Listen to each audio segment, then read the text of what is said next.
Okay, welcome back everybody. This is another live and right here with Ozzy Simoes. My name is, like I just said, Ozzy Simoes. I just told you my name. And I am the author of the Small Business Destruction Guide. Today is Tuesday, November 17th, and we are basically right at the end. This is the last topic of the last chapter. Then I have the conclusion, which will come in the next live, of the Small Business Destruction Guide.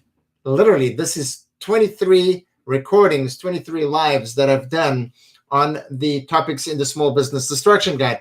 And I've had a lot of fun because I got to kind of really break down the book per topic. But I love teaching and I love helping people in their businesses and in their lives. So hopefully, I've had a few messages and a few likes and everything. So I really appreciate it. But right now, what I'd like to do is talk about the last topic in the Small Business Destruction Guide. And again, this book is written in 4 chapters. We're obviously on the last chapter of the book. And the chapters are broken down from 0 to 6 months, 6 to 12 months, 12 to 18 months. And now the last chapter, 18 to 24 months of a business's life before they close due to moronic attitudes, actions that small business owners, entrepreneurs do,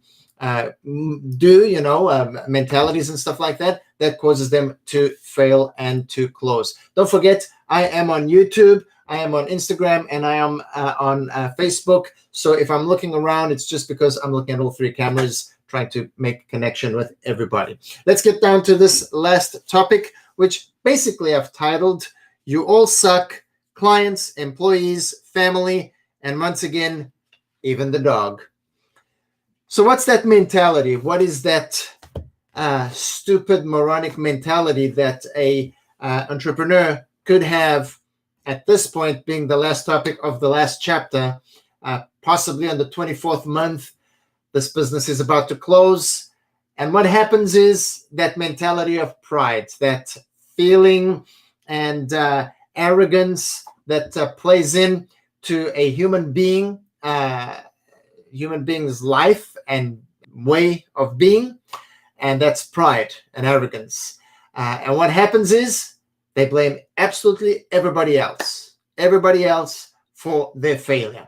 They blame the employees, like I mentioned in the topic there, the clients, and even the poor dog that gets kicked in the morning as he's walking out to close his business. And even the dog is to blame. Listen, as an entrepreneur, and this goes, if you've watched any of my other lives, if you've watched any of these other recordings, you'll see that I've mentioned this before.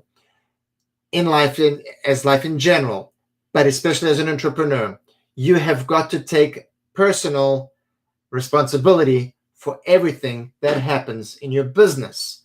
Okay. Now, if you get to the point that you have a humongous organization with hundreds and maybe even thousands of employees, you delegate that responsibility. But at the end of the day, if there's anything, if there's a lawsuit, if the business really fails, it goes right up to you at the top of the helm.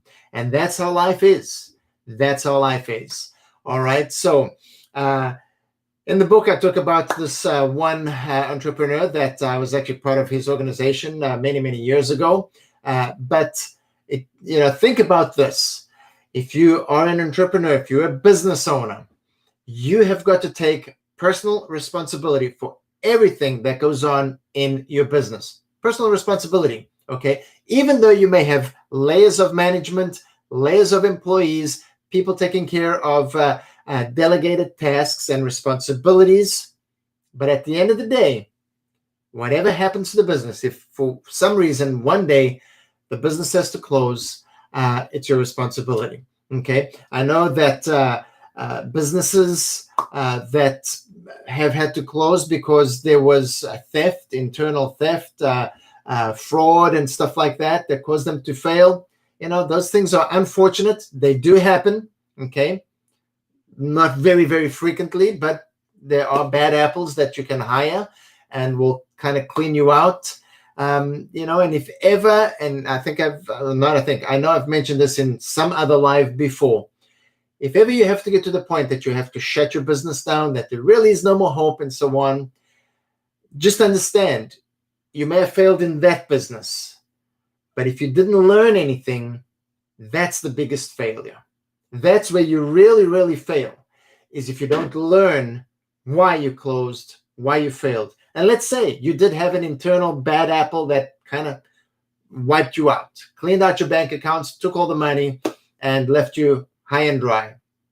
Well, next time you start your next business, just learn from what happened that previous time, learn where you failed to see even what was going on, and then you learn from it and you don't repeat that mistake. Okay, so that's not just in business, but that's in life in general. So folks, that is it for the Small Business Destruction Guide. There is the conclusion though. There is the conclusion, and that's what I'll talk about in the next live, is the conclusion, which is the comatose business, which it's a very, very important topic. And you know, it happened to me, and as you know, many other things happened that I've talked about in this book. But just don't forget, at the end of the day, whatever happens to your business, you, as the entrepreneur, as the owner of the company, are responsible for that. Folks, do not forget, I always end this off saying, go, it's yours for the taking. The blessing is there. It's been given to you by the great Almighty Creator. He put us here on this earth to dominate this earth as his sons and daughters, and we have the right to go and grab what's ours, just like he did with Adam and Eve in the Garden of Eden. Okay, he said to Adam and Eve, go, eat, enjoy, have fun, take whatever is yours. It's all yours. Go, it's yours for the taking. Of course, there was one tree that they couldn't deal with, that they couldn't eat from, but everything else was theirs. And in life, the life we have today, there's one thing normally that we shouldn't be messing around with. And those are the things that we know are wrong. Okay. So whatever it is, stealing, fraud, all of that, that's the one tree that we shouldn't be messing with. You know what it is. Don't need to be teaching and preaching at you about that. Folks, have a great night. Go, it's just for the taking. I will see you on the next recording, which will be the comatose business. Adios. Buenas noches.